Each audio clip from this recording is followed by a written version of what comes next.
Social మీడియాలో Kollywood star hero Vijay fans చేసే రచ్చ మామూలుగా ఉండదు. విజయ్ నుంచి ఏదైనా సినిమా అప్డేట్ వస్తే చాలు ఆ రోజు సోషల్ మీడియాను కబ్జా చేసేస్తారు విజయ్ ఫ్యాన్స్. ఇక సినిమా రిలీజ్ అయితే ఆన్లైన్ ఆఫ్లైన్ అనే తేడా లేకుండా వాళ్ళు చేసే హంగామా ఒక రేంజ్ లో ఉంటుంది. సినిమా నచ్చినా నచ్చకపోయినా సరే సోషల్ మీడియాకు సెగలు పుట్టించేస్తుంటారు దళపతి ఫ్యాన్స్. రీసెంట్ గా విజయ్ నటిస్తున్న latest film greatest of all time నుంచి ఫస్ట్ సింగిల్ రిలీజ్ చేశారు. వెంకట్ ప్రభు డైరెక్ట్ చేస్తున్న ఈ సినిమాకు యువన్ శంకర్ రాజా మ్యూజిక్ అందిస్తున్నారు. అయితే విజిల్ పోడు అనే సాంగ్ రిలీజ్ అవగా విజయ్ ఫ్యాన్స్ సాటిస్ఫై కాలేదట. యువన్ ఇచ్చిన ట్యూన్ పెద్దగా లేదని కామెంట్స్ చేశారు.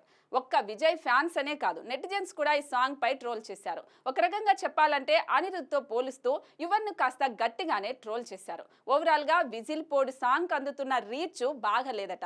వ్యూస్ కూడా అంతంత మాత్రంగానే వచ్చాయట. దీంతో యువన్ శంకర్ రాజా ఏకంగా ఇన్స్టా అకౌంట్ ని డియాక్టివేట్ చేసేశాడట. ఇది ఫ్యాన్స్ ఆన్లైన్ ఎదురుదాడి వల్లే జరిగిందని కోలీవుడ్ వర్గాల్లో చర్చ జరుగుతోంది. అయితే యువన్ నిజంగానే ఈ సాంగ్ కారణంగా సోషల్ మీడియాకు దూరం అయ్యాడా లేదా వేరే కారణం ఏదైనా ఉందా అనే విషయంలో క్లారిటీ రావాల్సి ఉంది. మరి విజయ్ ఫ్యాన్స్ ను మెప్పించేలా యువన్ సెకండ్ సాంగ్ ప్లాన్ చేస్తాడేమో చూడాలి.